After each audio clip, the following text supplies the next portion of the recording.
All right, another thing you may want to do to verify that your train engine is functioning properly, if you go over to the browser and expand the joints, and you look at your very first revolute joints or one of your revolute joints for the train wheels, and you right click and you select animate the model, both sets of wheels should be spinning together, and then that means that your train engine is assembled correctly.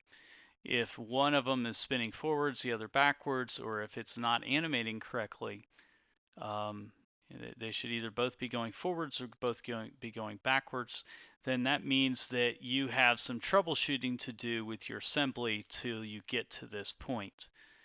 So that would be the very first thing. You want to troubleshoot that before you go any further. Um, Next, escape will get me out of that.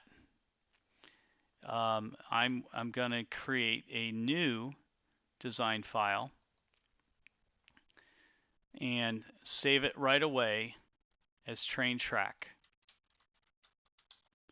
And of course I have the file saved as straight track, so that's okay. It has a different name.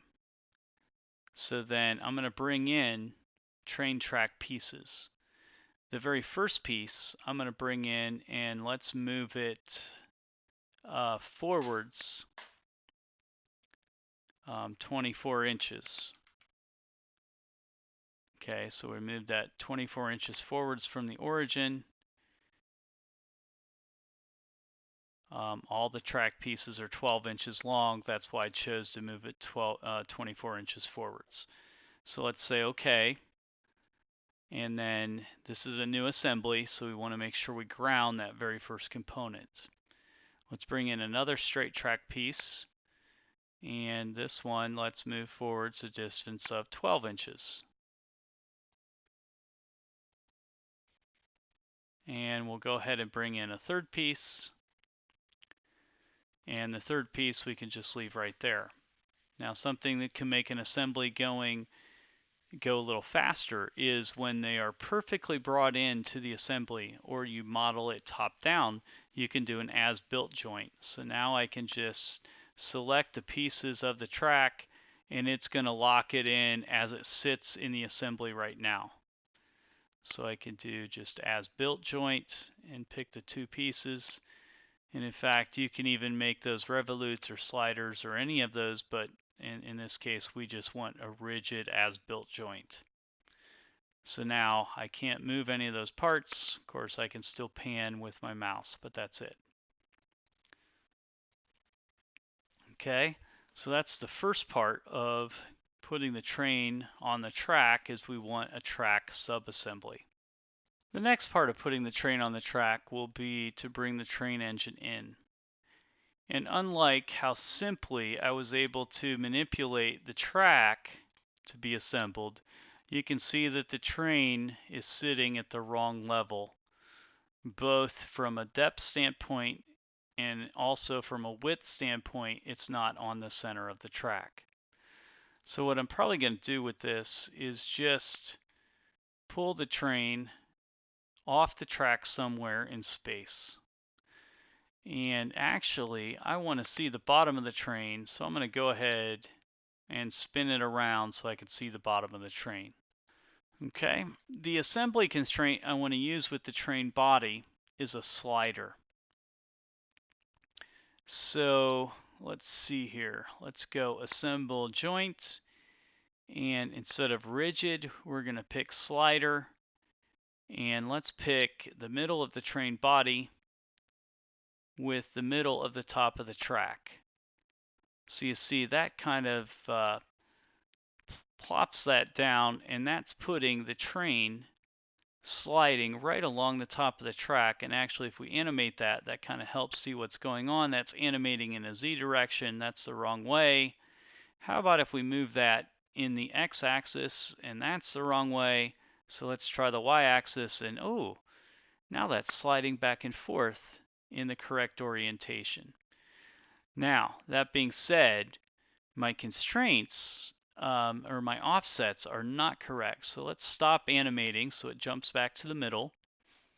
And then let's pick that up.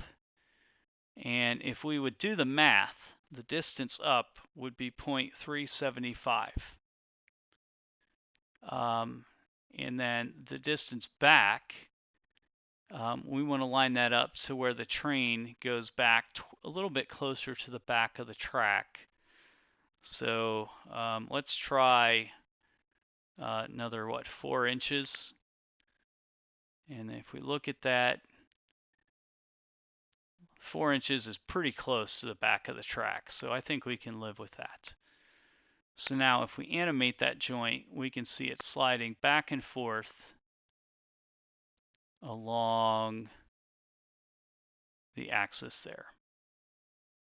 Okay, and if we look at it, it's also centered. If we look at it from the top view, we can see that the train body is also centered, so the wheels are going to be riding in the slots on the track.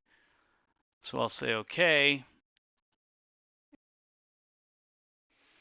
All right, once we have the train on the track and the slider, and the limits put on the slider, now there's just one more motion link to complete the assembly.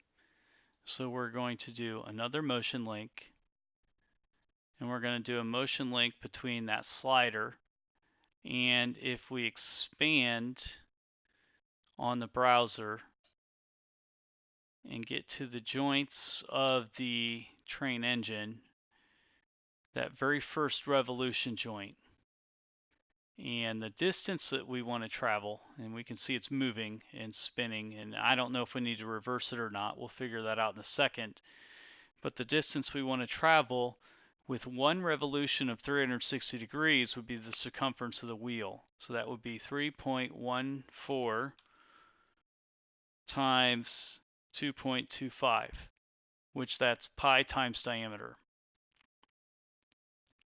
So that would be the distance that we want to move. And it looked like mine was going the wrong direction, so when I select reverse, now it's spinning the correct way. And then when I go back to that slider and I animate the model, now I can see that my train is rolling up and down the track and my arms are spinning and tires spinning in the correct direction. This is also, the speed of this does depend upon the speed of your computer. So the computers at school are a little slower than my computer at home. So at school, it's a little bit easier to see that this is in fact spinning in the right direction when it rolls forwards and backwards. But that finishes the train track assembly.